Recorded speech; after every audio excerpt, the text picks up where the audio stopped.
Previously on MCC.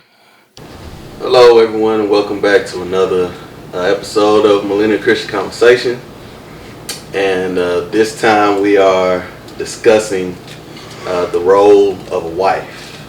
The wife is there to, I guess, to help the husband in when it comes to taking care of the family.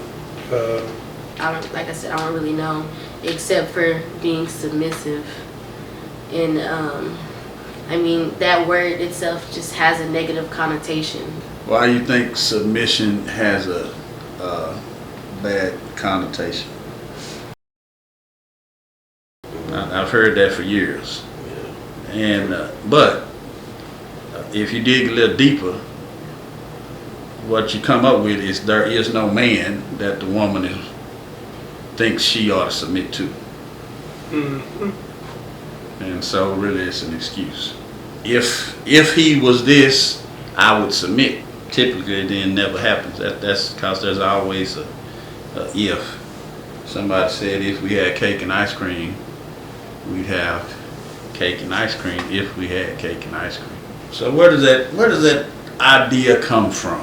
Where do you think that thought comes from, that submission means to bow down? I don't know, scripture taken out of context? I wouldn't necessarily say scripture, which, I mean, I wouldn't count it out, but I wouldn't say that that's the primary reason. Like I said, I said it in my little definition or whatever.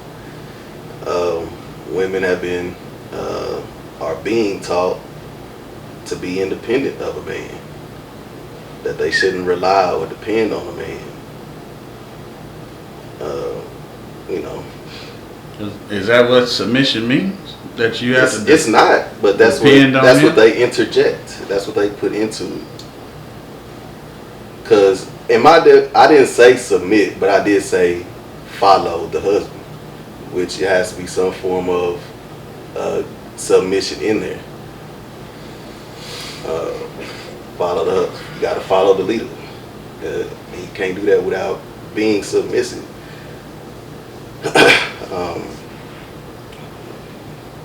And I don't think anybody would say that they have a problem following a leader, someone who is a leader, not just somebody who claims they're a leader, but actually a leader.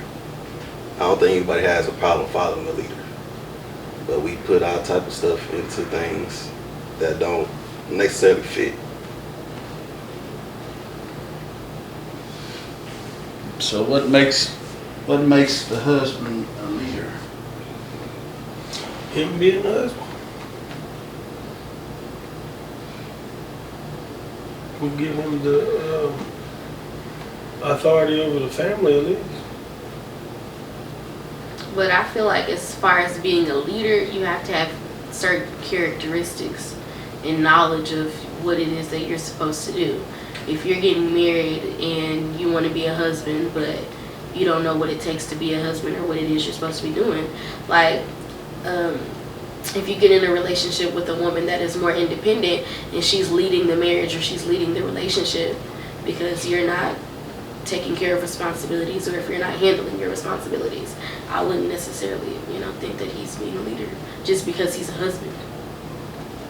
You have to have certain characteristics. I didn't say he was being the leader. I'm saying that is the job, to lead the family. Being a husband makes him a leader. No, I'm saying that's the job. It's part of the job. So then husband does not make him a leader. I mean, it doesn't give him those characteristics or qualities, no, but he is supposed to lead the family. I don't know if we're talking about what's supposed to do yet.